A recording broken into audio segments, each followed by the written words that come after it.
सनातन ज्ञान में आपका स्वागत है। आज हम जिस ग्रंथ पर बात करने वाले हैं वो कोई आम किताब नहीं है। हम श्रीमद् भागवतम के पन्नों में उतर रहे हैं, जिसे महर्षि व्यासदेव ने लिखा है। और इसके अंदर भी हम एक बहुत ही खास कहानी पर ध्यान देंगे। चौथे स्कंद का 27वां अध्याय। जी, श्रीमद् भागवतम को अक्सर भक्ति योग का सार कहा जाता है। ये सिर्फ कहानियों का संग्रह नहीं है, बल्कि एक बहुत ही गहरा ग्रंथ है जो जिंदगी की बड़ी बड़ी सच्चाइयों को रूपकों मतलब एलिगोरीज के जरिए समझाता है। और आज की कहानी भी एक ऐसे ही रूपक कथा है, राजा पुरंजन की कहानी। ऊपर से देखें तो ये एक राजा की कहानी लगती है, लेकिन असल में ये हम सब की कहानी है। सही कहा। ये बताती है कि कैसे एक आत्मा इस दुनिया की चकाचौंध में खो जाती है और ये भूली जाती है कि वो असल में है कौन। ये कहानी एक आईने की तरह है। तो इस किताब का या कहें इस अध्याय का मूल विचार क्या है? इसका मूल विचार है आत्म अज्ञान। देखिए, कहानी का जो नायक है राजा पुरंजन, वो असल में हम हैं, जीवात्मा। और उसका आलीशान शहर जिसमें 9 दरवाजे हैं, वो हमारा ये शरीर है। ये कहानी दिखाती है कि कैसे हम अपनी बुद्धि और इंद्रियों के गुलाम बनकर जिंदगी के असली मकसद से भटक जाते हैं। मतलब हम एक ऐसे शहर को सजाने में लगे रहते हैं जिस पर हर पल हमला हो रहा है और हमें इसका एहसास तक नहीं। बिल्कुल। तो ये चर्चा किसके लिए है? मुझे लगता है ये उन सभी के लिए है जो जिंदगी के क्यों को समझना चाहते हैं, जो जानना चाहते हैं कि हम चीजों और रिश्तों से इतना क्यों जुड़ जाते हैं, और उम्र बढ़ने और मौत को लेकर एक आध्यात्मिक नजरिया क्या हो सकता है। बिल्कुल, खासकर तब जब किसी को लगे कि वो रोजमर्रा की भाग दौड़ में फंस गया है और किसी गहरे मकसद की तलाश में है। ये कहानी उस धुंध को साफ करने में मदद करती है। तो चलिए इस कहानी के प्रतीकों की परतें खोलना शुरू करते हैं। कहानी शुरू होती है राजा पुरंजन से, जो शिकार करके लौटा है और अपनी पत्नी रानी पुरंजनी के मुंह में पूरी तरह खो जाता है। यहीं से सारा खेल शुरू होता है। हाँ, यहीं से। देखिए, पुरंजन है आत्मा और पुरंजनी है भौतिक बुद्धि या मटेरियल इंटेलेक्ट। अच्छा। और शिकार करना पाप कर्मों का प्रतीक है। कहानी बताती है कि जब हम घर लौटकर स्नान जैसे धार्मिक काम करते हैं तो हमारे पाप कर्मों का असर कुछ कम हो जाता है। लेकिन अगर आत्मा यानी पुरंजन अपनी बुद्धि यानी पुरंजनी के प्यार में अंधा हो जाए तो सब कुछ भूल जाता है। लेकिन एक सवाल उठता है, क्या इसका मतलब यह है कि परिवार और रिश्ते हमेशा एक बाधा ही होते हैं? क्या वे आध्यात्मिक रास्ते पर मददगार नहीं हो सकते? कहानी इस बारे में क्या कहती है? बहुत अच्छा सवाल है। कहानी रिश्तों को बुरा नहीं कहती, बल्कि अत्यधिक आसक्ति को खतरनाक बताती है। यहाँ एक बहुत पावरफुल शब्द इस्तेमाल हुआ है, स्त्री जितः। स्त्री जितः। हाँ, इसका मतलब सिर्फ स्त्री के वश में होना नहीं है, क्योंकि यहाँ स्त्री हमारी भौतिक बुद्धि का प्रतीक है। तो स्त्री जितः का असल मतलब है अपनी ही बुद्धि और इंद्रियों का गुलाम बन जाना। चाणक्य पंडित का एक सूत्र है, भार्या रूपवती शत्रुहा। यानी एक बहुत सुंदर पत्नी कभी कभी दुश्मन जैसी हो सकती है। हाँ, अगर वो आपको आपके कर्तव्यों से भटका दे। यहाँ सुंदर पत्नी का मतलब है हमारी तेज तर्रार बुद्धि, जो हमें हमेशा इंद्रियों के सुख की तरफ खींचती है। समझ गए। तो समस्या बुद्धि नहीं, बल्कि बुद्धि का गुलाम बन जाना है। कहानी में आगे क्या होता है? राजा अपनी पत्नी के साथ इतना खो जाता है कि उसे वक्त का पता ही नहीं चलता। श्लोक में एक लाइन आती है, न काला रूहो बुबुधे दुरत्ययम। उसने समय की अजीय गति पर ध्यान ही नहीं दिया। हाँ। और यही कहानी में एक बहुत नाटकीय मोड़ आता है। जब राजा अपनी दुनिया में मग्न है, उसके शहर पर एक अदृश्य दुश्मन हमला करने की तैयारी कर रहा है। इस दुश्मन का नाम है चंडवेग। चंडवेग गंधर्वों का राजा है और वो समय का साक्षात रूप है। एक मिनट, वो मतलब समय को एक हमलावर के तौर पर दिखाया गया है। ये तो बहुत दिलचस्प है। बिल्कुल। चंडवेग अकेला नहीं है, उसके साथ 360 पुरुष गंधर्व सैनिक और 360 स्त्री गंधर्वी साथी हैं। रुकिए, 360 पुरुष और 360 स्त्री? ये तो साल के 360 दिन और 360 रातें हुई। जी। मतलब हम हर दिन हर रात 24 घंटे जंग में जी रहे हैं और हमें इसका एहसास तक नहीं। ये सोचने में भी डरावना है। यही तो इस कहानी की खूबसूरती है। ये हमें उस हकीकत से रूबरू कराती है जिसे हम देखना नहीं चाहते। चंडवेग और उसकी सेना लगातार पुरंजन के शहर को लूट रही है। इसका मतलब है कि समय हर पल हमारी उम्र, हमारी ताकत हमारी सुंदरता और हमारी बनाई हुई हर चीज को लूट रहा है। हम सोचते हैं हम जी रहे हैं, लेकिन असल में हर सूर्योदय और सूर्यास्त हमारी जिंदगी का एक हिस्सा चुरा रहा है। ये लूट इतनी धीरे धीरे होती है कि हमें पता ही नहीं चलता। जब आप ऐसा कहती हैं तो मुझे आज की हासिल कल्चर याद आती है। हम हमेशा अगले प्रमोशन, अगली गाड़ी, अगले हॉलिडे के पीछे भाग रहे हैं। हम सोचते हैं कि हम कुछ बना रहे हैं, अपनी जिंदगी को बेहतर कर रहे हैं, पर इस कहानी के हिसाब से हम असल में एक ऐसे शहर को सजा रहे हैं जिस पर चंडवेग यानी समय लगातार हमला कर रहा है। आपने बिल्कुल सही पकड़ा। हमारी इंस्टाग्राम प्रोफाइल, हमारी करियर की उपलब्धियां, ये सब पुरंजन के शहर की दीवारें हैं जिन्हें समय हर पल तोड़ रहा है। बिल्कुल, और कहानी यही नहीं रुकती। आगे बताया गया है कि राजा पुरंजन के 1100 बेटे और 110 बेटियां थीं। 1100 बेटे? हाँ, ये संख्या सुनकर कोई भी चौंक जाएगा, लेकिन इसका भी एक गहरा मतलब है। हाँ, ये संख्या थोड़ी अजीब लगती है। इनका क्या प्रतीक है? अब सोचिए, ये बेटे बेटियां क्या हैं? ये हमारे ही कर्म हैं और उनके नतीजे। कर्म? हाँ, हम कोई भी काम करते हैं, अच्छा या बुरा, तो उसका एक नतीजा होता है, एक रिएक्शन। वो नतीजा एक और काम को जन्म देता है। ये एक चेन रिएक्शन की तरह है। हमारे कर्म ही हमारी संतानें हैं और उन्हें एक खास नाम दिया गया है, रिक्त हारेशु, यानी धन को लूटने वाले। धन को लूटने वाले? अपने बच्चे? ये तो बहुत कठोर बात है। ये कठोर लगता है, लेकिन ये सच है।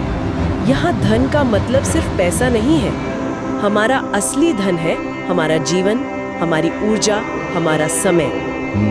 हम बच्चों को पालने में अपनी पूरी जिंदगी लगा देते हैं। ठीक वैसे ही हम अपने कर्मों का फल भोगने में अपना पूरा जीवन और ऊर्जा लगा देते हैं। हम एक कर्म करते हैं, उसे 10 और कर्म पैदा होते हैं और हम उसी जाल में फंसते चले जाते हैं। तो परिवार का बढ़ना असल में कर्मों के जाल का बढ़ना। तो राजा अपने परिवार और कर्मों के जाल में फंसा है। उसे लग रहा है सब कुछ कंट्रोल में है, लेकिन उसे ये नहीं पता कि शहर के बाहर एक और ज्यादा खतरनाक दुश्मन तैयारी कर रहा है। हाँ, और ये कोई सेना नहीं है जिसे आप देख सके। ये दुश्मन है बुढ़ापा और डर। बुढ़ापा और डर। कहानी में इन्हें 2 किरदारों के रूप में दिखाया गया है, काल कन्या और भय। काल कन्या यानी समय की बेटी, जो बुढ़ापे का प्रतीक है।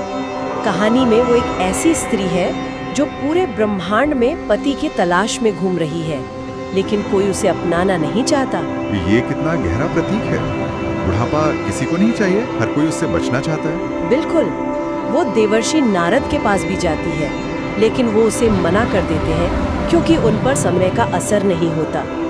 तब नारद मुनि उसे एक सलाह देते हैं। क्या सलाह देते हैं? वो कहते हैं, तुम यवनों के राजा भय के पास जाओ, वो तुम्हें जरूर स्वीकार करेगा।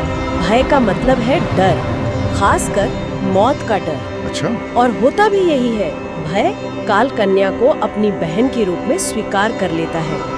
इस तरह बुढ़ापा, काल कन्या और मौत का डर, भय, ये दोनों एक हो जाते हैं। और फिर वे दोनों मिलकर पुरंजन के शहर पर हमला करते हैं। हाँ, वे दोनों, भय के भाई प्रज्वार, जिसका मतलब है घातक बुखार या बीमारी, और अपनी यौवन सेना के साथ मिलकर पुरंजन के शहर यानी हमारे शरीर पर चुपके से हमला करने की योजना बनाते हैं। तो ये एक अदृश्य सेना है। जी, समय, बुढ़ापा, डर और बीमारी जो एक साथ हम पर हमला करती है, जबकि हम पुरंजन की तरह अपनी ही दुनिया में मग्न रहते हैं।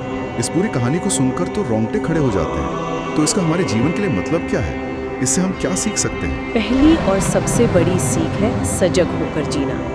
कहानी में एक शब्द आता है प्रमत्त, जिसका मतलब है लापरवाह या नशे में होना। प्रमत्त? राजा पुरंजन अपनी इंद्रियों के सुख में इतना प्रमत्त था कि उसे पता ही नहीं चला कि कब चंडवेग ने उसकी जिंदगी लूट ली। हमें ये याद रखना होगा कि हर बीतता पल हमारी जिंदगी को कम कर रहा है। इसका मकसद दुखी होना नहीं है, बल्कि अपने समय की कीमत समझना है। आज के दौर में ये और भी मुश्किल है। हमारे पास नेटफ्लिक्स है, सोशल मीडिया है, अनगिनत चीजें हैं जो हमारा ध्यान भटकाती हैं। हम भी तो पुरंजन की तरह ही अपनी स्क्रीन्स में खोए हुए, जबकि समय का हमला जारी है। बिल्कुल। एक और शब्द है अपकृष्ट चेतन, यानी गिरी हुई चेतना। हम अक्सर इसी हालत में रहते हैं। ये बिल्कुल वैसा ही है जैसे कोई अपना सारा पैसा और समय एक वीडियो गेम में लगा दे। उसे उस गेम की दुनिया में बहुत मज़ा आ रहा है, वो नए लेवल पार कर रहा है, लेकिन असल दुनिया में उसका बैंक अकाउंट खाली हो रहा है, उसकी सेहत बिगड़ रही है। पुरंजन भी यही कर रहा था। सही बात है। दूसरी सीख है अनासक्ति का अभ्यास करना। जैसा आपने पहले पूछा था, समस्या परिवार या रिश्ते नहीं है, समस्या है अत्यधिक आसक्ति। राजा स्त्रीजिता था, यानी अपनी बुद्धि का गुलाम था। हमें दुनिया में अपने कर्तव्य निभाने हैं, लेकिन कर्ता बनकर नहीं, बल्कि एक माध्यम बनकर। जैसा कि रूप गोस्वामी ने कहा है, अनासक्तस्य विषयान, चीज़ों का इस्तेमाल करो लेकिन बिना उनसे जुड़े। यानी हमें अपने काम और परिवार से भागना नहीं है, बल्कि अपना नजरिया बदलना है। जो कुछ भी हम कर रहे हैं उससे सिर्फ अपने सुख के लिए नहीं, बल्कि एक बड़ी सेवा के रूप में देखना है। एकदम सही। और तीसरी सीख है आध्यात्मिक अनुशासन। अनुशासन? हाँ, कहानी में शिकार, पाप कर्म और स्नान, धार्मिक कर्म के बीच का फर्क दिखाया गया है। आज के ज़माने में इसका मतलब है कि हमें अपनी दिनचर्या में कुछ ऐसा ज़रूर शामिल करना चाहिए जो हमारी चेतना को साफ करे, चाहे वो ध्यान हो, मंत्र जाप हो या किसी पवित्र ग्रंथ का अध्ययन हो। ये अभ्यास हमारे मन को भौतिक चीज़ों से हटाकर एक उच्च चेतना की ओर ले जाता है, ताकि जब काल, कन्या और भय यानी बुढ़ापा और मौत का डर दरवाजे पर दस्तक दें तो हम घबराएं नहीं। चलिए तो फिर राजा पुरंजन की इस गहरी कहानी से मिली मुख्य शिक्षाओं को एक बार फिर से समझते हैं। जरूर। इसमें 4 मुख्य बातें हैं जो हम याद रख सकते हैं। पहली, ये शरीर एक साधन है, मंजिल नहीं। पुरंजन का शहर यानी ये शरीर आत्मा के लिए एक अस्थायी घर है। हमें इसका इस्तेमाल आत्मज्ञान के लिए करना है, ना कि सिर्फ इसके सुखों में खो जाने के लिए। और दूसरी बात समय के बारे में है, जो मुझे बहुत असरदार लगी। हाँ, दूसरी शिक्षा है समय हमारी सबसे कीमती संपत्ति है और वो लगातार घट रही है। चंडवेग और उसकी 720 सैनिकों की सेना 360 दिन और 360 रातें कभी नहीं रुकती। एक बार गया हुआ समय कभी वापस नहीं आता। इसे फालतू कामों में गंवाना सबसे बड़ा नुकसान है। एक समझदार इंसान हर पल का इस्तेमाल अपनी आध्यात्मिक तरक्की के लिए करता है। तीसरी शिक्षा आसक्ति के बारे में, जो शायद हम सबके लिए सबसे बड़ी चुनौती है। बिल्कुल। तीसरी शिक्षा यही है कि अत्यधिक आसक्ति ही असली बंधन है। पुरंजन का पतन उसकी इसी आसक्ति की वजह से हुआ। वो अपने परिवार और संपत्ति को ही अपना सब कुछ मान बैठा था। और वो भूल गया था कि ये असल में उसके धन को लूटने वाले रिक्थारेशु हैं। सही पकड़ा। मुक्ति का रास्ता अपने कर्तव्यों को बिना आसक्ति के और एक उच्च उद्देश्य के साथ पूरा करने में है। और अंतिम और सबसे जरूरी शिक्षा क्या है? चौथी और अंतिम शिक्षा है, जीवन का असली लक्ष्य आत्म साक्षात्कार है। कहानी में पुरंजन को अपने निजम परम च यानी अपने असली स्वरूप और परमात्मा के स्वरूप के प्रति अज्ञानी बताया गया है। वो मोह के अंधेरे में इतना डूब गया था कि वो भूल ही गया कि वो कौन है और उसका असली घर कहाँ है। ये इंसान का जीवन हमें इसी अज्ञान को दूर करने और अपने असली आध्यात्मिक स्वरूप को जानने के लिए मिला है। राजा पुरंजन की कहानी यहाँ खत्म नहीं होती। उसका शहर खिल चुका है। उसका रक्षक सर्प, जो हमारी प्राणवायु का प्रतीक है, वो कमजोर हो रहा है और वो खुद चिंता और डर से भर गया है। ये कहानी हमें अपने जीवन के बारे में एक बहुत जरूरी सवाल पूछने पर मजबूर करती है। जब समय, बुढ़ापे और डर की सेनाएं हमारे इस शहर यानी शरीर पर हमला करेंगी, तो क्या हम तैयार होंगे, या हम भी पुरंजन की तरह सिर्फ अस्थायी सुखों के पीछे भागते हुए अपनी जिंदगी बर्बाद कर चुके होंगे और आखिरी वक्त में खुद को अकेला और असहाय पाएंगे? ये एक ऐसा सवाल है जिस पर हम सभी को सोचना चाहिए।